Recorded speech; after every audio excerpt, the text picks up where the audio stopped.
বার কিন্তু এরকম হয়েছে, তারপরে মালিকটা এই পর্যন্ত আপনাদের এই মাহফিলকে আমাকে আপনাকে বসে থাকার মতো সুযোগ করে দিছে। শুকরিয়া করব কার? আরো জোরে বলেন। সে আল্লাহর দরবারে শুকরিয়া জ্ঞাপনার্থে আমরা একটু জোরে সোরে বলি আলহামদুলিল্লাহ। লক্ষ্য করি দরুদুস সালাম যিনি হলেন মানবতার মুক্তির দূত সৈয়দুল কাউনাইন সৈয়দুল মুরসালিন জনাবে মুহাম্মদ রাসূলুল্লাহ, আমরা সকলে বলি সাল্লাল্লাহু আলাইহি ওয়াসাল্লাম। সম্মানিত ভাইরা, 11টার বেশি বাজে, বেশি সময় নিব না, 12টার মধ্যে শেষ করবো নাকি বলেন? হ্যাঁ, যেহেতু বৃষ্টির পরিবেশটা খুব একটা সন্তোষজনক না, তারপরেও এখনকার মাহফিলগুলো এরকমই হবে। এখনও আমার প্রায় 13টা না 14টা মাহফিল আছে এর রোজার আগেই, তাহলে বোঝেন বিষয়টা। কিন্তু এখন রমজানের আগ পর্যন্ত যে মাহফিলগুলো আছে, বিষয়টা বুঝতে চাচ্ছে এটা আমাদের এরকম দৌড়দৌড়ির মধ্যেই থাকা লাগবে। এই বৃষ্টি আসতেছে, এই ছেড়ে যাচ্ছে, তারপরেও ওই মালিকের শুকরিয়া থেকে আমরা বঞ্চিত হতে চাই? কথা বলেন, চাই? যেই আল্লাহ পাক আমাকে এখানে আসতে দিয়েছেন, কিন্তু কোরআন থেকে কথা বলে রাগ করবেন না তো? অনেকে আছে বলে যে হুজুররা শুধু টেজে উঠলেই সুযোগ পাইলে খালি রাজনীতি করে। আসলে রাজনীতি রাস্তায় ঘুরে ঘুরে চাষটালে বসে রাজনীতি করার নীতি এইটা সঠিক নয়। সঠিক রাজনীতি হলো কোরআনকে রিসার্চ করে গবেষণা করে যারা করবে, ওটাই সঠিক রাজনীতি। কথা বলেন। কারণ বিশ্বনবী যখন মক্কা থেকে তাড়িয়ে দেওয়া হলো, মদিনায় গেলেন, মদিনাতে গিয়ে আল্লাহ রসুলকে আল্লাহ পাক রাষ্ট্রপ্রধান বানিয়ে দিলেন। জোরে বলেন। সেই রাষ্ট্রপ্রধানের মধ্যে নৈতিকতা ছিল কি ছিল না? জোরে বলেন। তার প্রমাণ আমি দিব ইনশাআল্লাহ। মনে রাখবেন, নামটা হলো আসওয়াদ রাখাল, অর্থাৎ একজন রাখালি করত, বকরি পালতো। খয়বারের সময় ঘটনা সংঘটিত হয়, আলোচনা করবো ইনশাল্লাহ, রাগ করবেন না তো? কিন্তু বাবাজি খেয়াল করবেন, যুবক ভাই যারা আসো, দুনিয়াতে কত ফ্রি ফায়ার খেলেছো, পাবজি খেলেছো, নিজের মেরুদণ্ডের হাড়টা নষ্ট করে দিয়েছো, চোখটা নষ্ট করে দিয়েছো। আল্লাহর কসম করে বলছি, কোরআনের মজলিসে বসলে আল্লাহ সুন্দর করে বলে দেয়, আরে আমার দুনিয়ার মানুষ, যারা আমি আল্লাহর পক্ষে সময় ব্যয় করবে না, আমি মালিক ওদের ভিতর থেকে বক্ষটা আমি আল্লাহ প্রসার করে দেই। জোরে বলুন আল্লাহু আকবার। কেমন আমার আল্লাহ ডাক দিয়ে বলে, দুনিয়ার মানুষ তোমরা কি করো, ফাযকুরুনি আযকুরুকুম ওয়াশকুরুনি ওয়ালা তাকফুরুন। ভাই একটু জোরে বলবেন। আমি যখন কোরআন আয়াত পড়বো, সাথে সাথে তাকবীরটা আল্লাহু আকবার জোরে দিবেন। রাজি আছেন তো? আমার আল্লাহ সুন্দর করে বললেন, ফাযকুরুনি, বান্দা আমাকে স্বীকার কর, আমাকে স্মরণ কর, আমাকে স্মরণ কর। তাহলে আল্লাহকে স্মরণ করার মাধ্যমটা আছে না নাই? আচ্ছা, এখানে অনেকেই পেঁয়াজ রসুনের কাজ করেন, কেউ বা ধান কাটেন, কেউ বা সরিষার, সব কৃষি কাজ করনের লোক আছে না নাই? অথচ কৃষি কাজের মধ্যে আল্লাহর ইবাদত আছে না নাই? কৃষি কাজের মধ্যে যতক্ষণ পর্যন্ত আল্লাহর ভয় অন্তরে রেখে রেখে কাজ করবেন, সমস্ত কাজের মধ্যে আল্লাহ পাক আপনার আমলনামায় সব লিখে দিতে থাকবে। আপনি মনে করেন না যে আমি কৃষক হয়েছে আমার কপাল পোড়া, না।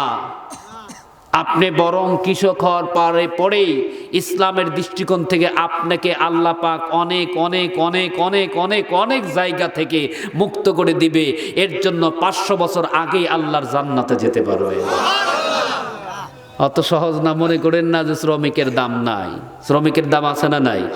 রাসূল নিজে বলছে, শ্রমিক যখন কোনো কাজ করে তার শরীরের ঘাম শুকানোর আগেই তার পারিশ্রমিক দিয়ে দাও। কারণ একজন শ্রমিকের কাছে একজন শ্রমিকের মূল্য সাধারণ জনগণ দেওয়ার ক্ষমতা রাখে, যাতে যাই করে ওইটা দিলে যাতে ও একটু হলে সন্তুষ্ট অর্জন করতে পারে।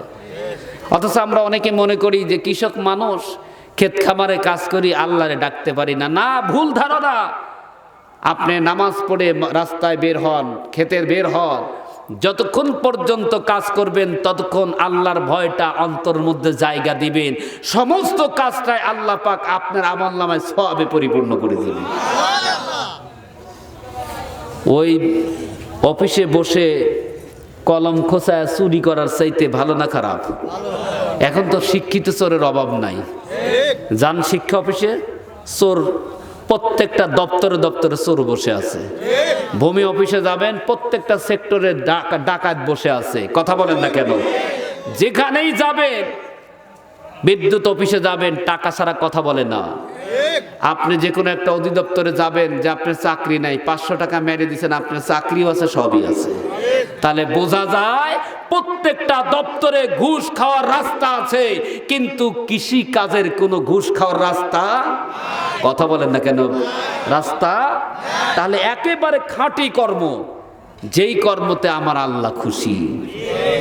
অনেকেই মনে করে কি জানেন, কর্ম কৃষি কাজ করে না, চাকরি করে, একবারে শার্ট প্যান্ট টাই পরে রাস্তায় চলে, আর মনে করে আমি অহংকারী, আমি বাহাদুরি। এই বেটা, বাহাদুরি করিস, কৃষক কাজ করে না ফসল ফলালে তোর পেটে ভাত যাইতো না। কৃষকের ফলনের ফসল খেয়ে আমি কিন্তু রাস্তায় চলতে পারি, আমি ড্রাইভিং করতে পারি, আমি দৌড়াতে পারি, কিন্তু কৃতিত্ব কৃষকের আছে না নাই? সেই কৃষক যখন কাজ করবে, আল্লাহর জিকির করবে, আল্লাহর ভয় অন্তরে জায়গা দিয়ে রাস্তায় চলবে, কাজ করবে, প্রত্যেকটা কাজেই আল্লাহ সওয়াব লিখে দিবে। এর জন্য কৃষকদের মন খারাপ করার কোনো অপশন আছে? কথা বলেন, অপশন আছে? বাবাজি খেয়াল করবেন, এই জন্য আল্লাহ বললেন ফাযকুরুনি, বান্দা আমাকে স্মরণ করো, আমি আল্লাহ কথা দিলাম তোমাদেরকে বলছি, তোমরা যদি আমি আল্লাহকে স্মরণ করো, আযকুরুকুম, আমি আল্লাহ তোমাদেরকে স্মরণ করব। এখন জবান দিয়ে বলুন তো দেখি, আমরা যদি আল্লাহ আল্লাহ ডাকতে থাকি, সুবহানাল্লাহ বলতে থাকি, আলহামদুলিল্লাহ বলতে থাকি, লা ইলাহা ইল্লাল্লাহ যদি বলতে থাকি, বলুন তো দেখি আমার আল্লাহ আপনাকে নাম ধরে তো ডাকবে না? এই ব্যাখ্যা হলো আমার আল্লাহ ডাক মারাও দুনিয়ার মানুষ, আমি আল্লাহ ঘোষণা করে দিলাম, কেউ যদিও আমি মালিককে ডাকতে পারো, আমি আল্লাহ তোমাকে জান্নাতের শুভ সংবাদ দিব। জান্নাতের শুভ সংবাদ দিবে। এই জন্য আল্লাহ বলছে অশকুরুলি, আমার কৃতজ্ঞতা জ্ঞাপন করো, ওয়ালা তাকফুরুন, আমার অকৃতজ্ঞতা জ্ঞাপন করা যাবে? এই যেরকম বৃষ্টি দেয়, হঠাৎ করে অনেকের মনে রাগ হয়, আল্লাহ খায় দেয় কাম পায় নাই, আমরা জালসা দিছি, বৃষ্টি দিতেছে। কথা বলেন না কেন? অনেক কিন্তু মানুষের ভিতরে মন্তব্য হয়, এগুলো করা যাবে না। কিন্তু খেয়াল করবেন, আমি কিন্তু আপনাদের মধ্যে একজন স্বাভাবিক ব্যক্তি, আমি ওই আত্মহংকারী লোক না। অনেকে আছে এই বক্তাতে যে উঠলে মনে করে যে কি যেন হয়ে গেছে। না ভাই, আমি আপনাকে বন্ধুরূপে যদি গ্রহণ না করতে পারি, কোরআনের কিচ্ছু আপনাকে দিতে পারবো না। কথা বলেন। আমি যখন আলিম ক্লাস নিতে যাই, আমি ওদেরকে বলি যে বেটা, কখনো মেয়েদেরকে তো আমি আম্মু ছাড়া কথা বলি না, যে তোমরা আমাকে যদি ফ্রি মাইন্ডে প্রশ্ন করতে না পারো, তাহলে কখনো তুমি এই মাসআলা ফতোয়াগুলো শিখতে পারবা না। কারণ আমি শরহে বিকা পড়াই, যেটা হলো আলেম ক্লাসের সবচেয়ে একটা আলেম হওয়ার জন্য একটা উপযুক্ত সাবজেক্ট। ওই সাবজেক্ট সম্পর্কে ধারণা না থাকলে ওই আলেমের তোর ভিতরেই আসবে না। আমি বলি কখনো লজ্জাবোধ করবা না। যদি তোমার অ্যাকচুয়ালি যদি কোনো লজ্জাও থাকে, প্রয়োজন পড়ে তুমি ইশারাতে বুঝাই দিও, আমি তোমাকে অবশ্যই বলে দিব। কিন্তু যদি আপনি আমার সঙ্গে বন্ধুত্ব করতে না পারেন, তাহলে এই মাহফিলে বসে কোনো লাভ।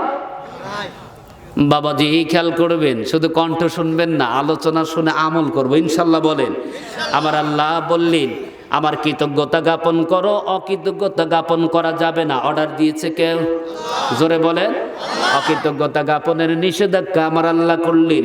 এখন বলুন, যদি আম গাছের আমটা ধরে খাওয়ার পরে শুকরিয়া করব কার? যদি কাঁঠাল গাছের কাঁঠাল খাই, তারপরে শুকরিয়ার মালিক কি? এখান থেকে বোঝা যায়। অথচ আমরা আম গাছের আম খাইতে গেলে একটু টক হইলে বলি আম ভালো ছিল না, শুকরিয়া তো অনেক দূরের কথা। জোরে বলেন। অথচ আল্লাহ ডাক দিয়ে বলে, দুনিয়ার মানুষ, আমি মালিক তোমাদেরকে এই পৃথিবীতে যা কিছু পাঠাইছি, ইন্নাল্লাহু সুবহানাহু ওয়া তাআলা খালাকাল খালকা ওয়া জাআলা নিয়ামান কাসীরা। জোরে বলুন আল্লাহু আকবার। আবার আল্লাহ ডাক দিয়ে বলে, দুনিয়ার মানুষ, আমি আল্লাহ সমস্ত মাখলুক বানাইছি আর মাখলুক যাতে স্বাচ্ছন্দ্য লিয়াবুকা খেয়াল করেন লিয়াবুকা যাতে সে প্রতিষ্ঠিত থাকতে পারে, অবশিষ্ট অর্থ দেয় না এখানে, যাতে প্রতিষ্ঠিত থাকতে পারে, চলতে পারে, লি ইউসুরা ওয়া সুহুলাতু সে স্বাচ্ছন্দ্য এবং আনন্দ চিত্তে যেন চলতে পারে। এই জন্য আমার মালিক অগণিত নিয়ামত রাজি আল্লাহ দুনিয়াতে দিয়েছে। এখন বলুন তো দেখি, এত নিয়ামতের ভোগ করার মালিক তো মানব জাতি, জোরে বলুন আল্লাহু আকবার। আমার আল্লাহ ডাক মারে, দুনিয়ার মানুষ আমি মালিক এত কিছু দিয়েছি রে, একটাই কারণে আমার বান্দা বান্দি যেন স্বাচ্ছন্দ্যে চলতে পারে। এই স্বাচ্ছন্দ্যে চলে আমার মালিককে ডাকার দরকার আছে না নাই? এই জন্য আমার আল্লাহ বলে, ইয়া আইয়ুহাল্লাযীনা আমানু, হে ঈমানদাররা তোমরা কি করো, তোমাদেরকে বলছি, ইস্তাঈনু বিসসবরি ওয়াসসালাহ, তোমরা কি করো, আমি আল্লাহর কাছে চাইতে হবে দুইটা মাধ্যম, জোরে বলতে হবে কয়টা? দুইটা মাধ্যমে চাইতে হবে।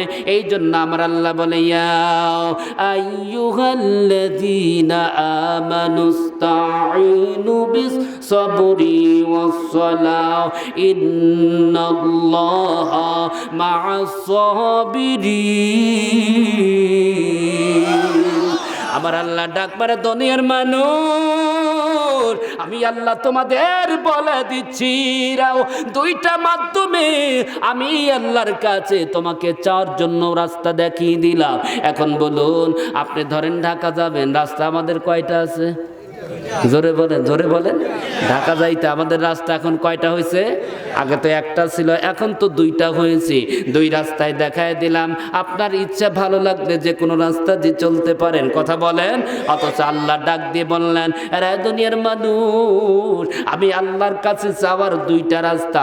প্রথম নম্বর হলো সবর, ধৈর্য। প্রথম নম্বরটা কি? সবর। আর দ্বিতীয় নম্বর হলো নামাজ। এই দুইটা মাধ্যমে আমি আল্লাহর কাছে চাইতে পারো। আমি মালিক